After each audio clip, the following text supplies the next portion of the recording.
Could you explain the butt engagement again? Yeah. So the common thing is that glutes aren't engaged as you're deadlifting, and the glutes are, for most people, it's the strongest muscle on the body. Okay. So when you're deadlifting, just like you would normally squeeze your glutes, trying to do that as you're lifting the weight up, like squeezing as you're moving up. Okay. It'll help for those people that tend to, and I can be similar in these sort of movements, is your hips come up first as you come up to the lift. It's a good idea to squeeze the butt, and that'll actually help your butt to stay in a good position. All right, position. All right.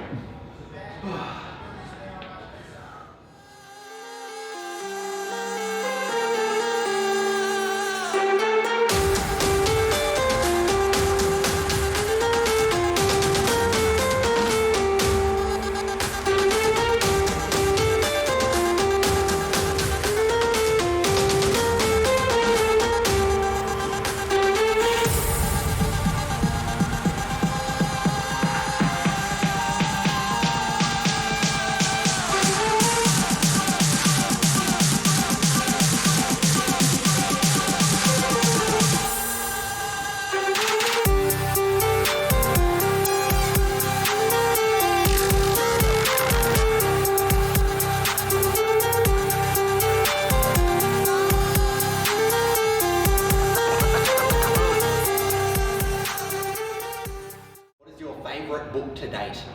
To date? Yeah. Wow. Big question. Yeah, that's a good one. Well, there's one book that always follow me for life. When you asked me this morning, when did it start my spiritual journey, you can say. Yeah. There's one book, it's called The Peaceful Warrior by Dan Millman. Yeah. So you can look it up. It's a story of a gymnast. It's a real story of a gymnast who had a big accident. And instead of continuing his physical endeavor, he went more into himself to find strength. By having a mentor who was it's funny, his name was Socrates. Yeah. So that's a book that followed me for a long time. I actually met the author because I went to one of his conferences. Really? And so we can start with that book. Yeah, for sure.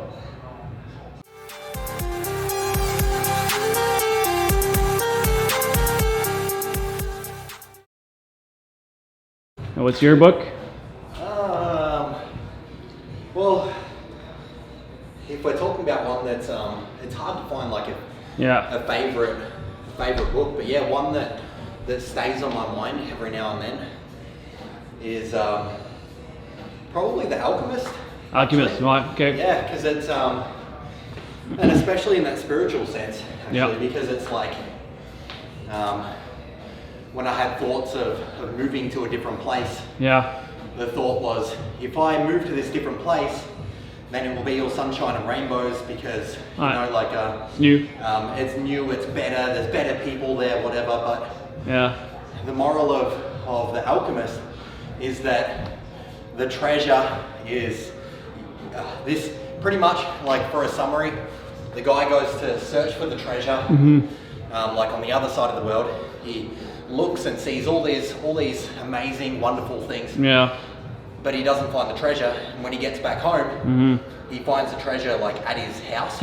So it's like, pretty much like, to me, the moral of that is like, you'll never if you're looking for your treasure elsewhere rather than in yourself, like you won't be likely to find it. Yeah. So that's it. It's probably my favorite one. That's a good story. Yeah. So, how come you're doing this one starting from the bottom rather than up here? Yeah, it's a good question. So instead of starting from there, when you start from up and you go down, what happens to the muscle? The muscle is like an elastic, so it's stretching. So what happens if the muscles stretch? It It accumulate energy because it's stretching. So when you push, it's like an elastic that you stretch and you release. So I think it's the kinetic energy. Yeah. It helps to push. So it's good for performance when you want to push. Let's say in football, you want to make like a powerful push. But instead, if you start from the bottom, right away when you stretch, and then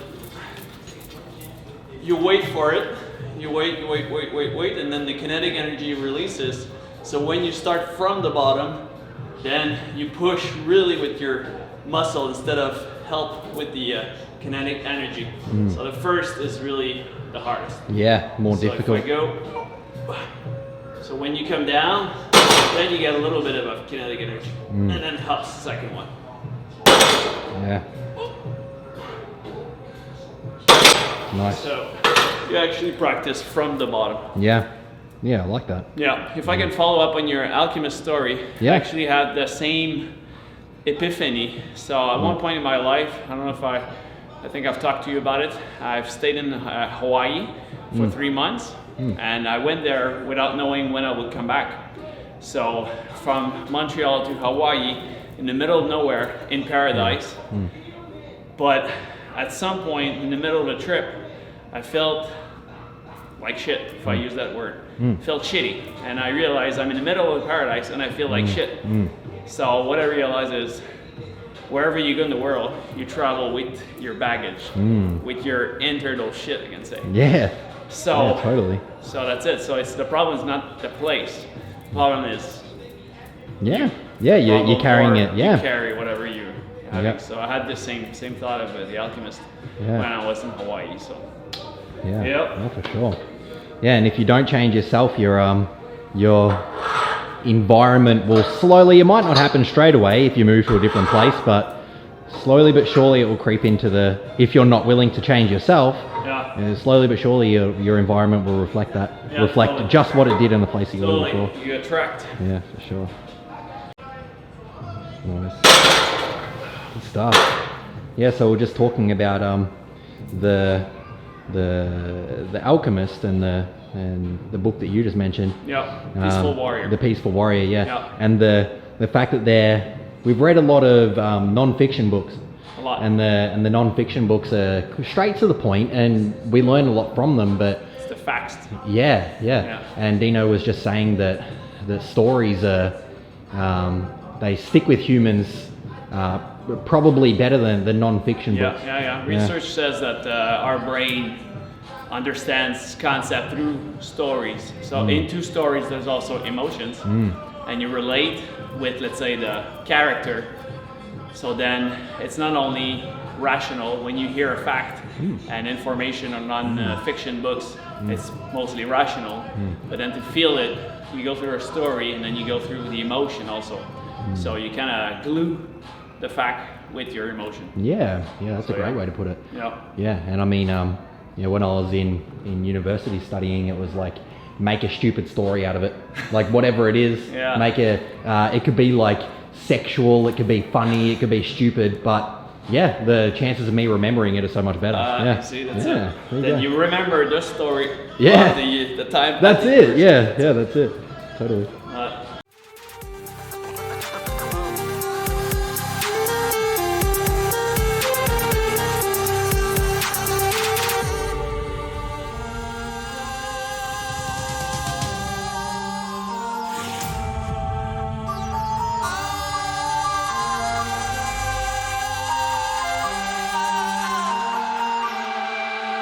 The Joe Rogan podcast with Kanye West. Yeah. What about?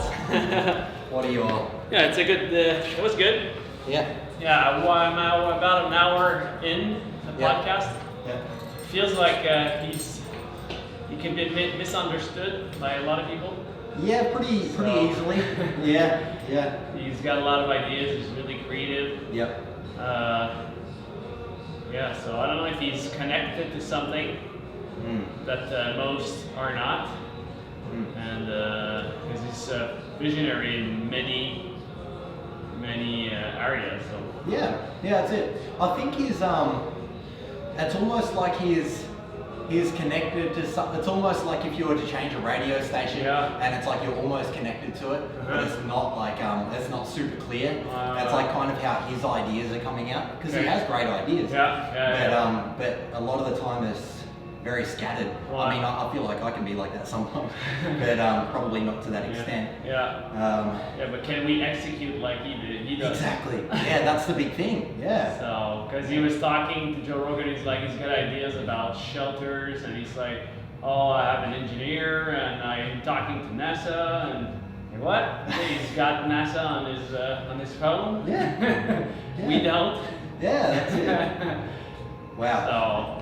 So it's interesting. Yeah, which is exciting. Like, there's a lot of people who are just saying that he's crazy, but I mean, at least he's executing with ideas as crazy as they are. Yeah. He's executing. He's doing it all. Yeah.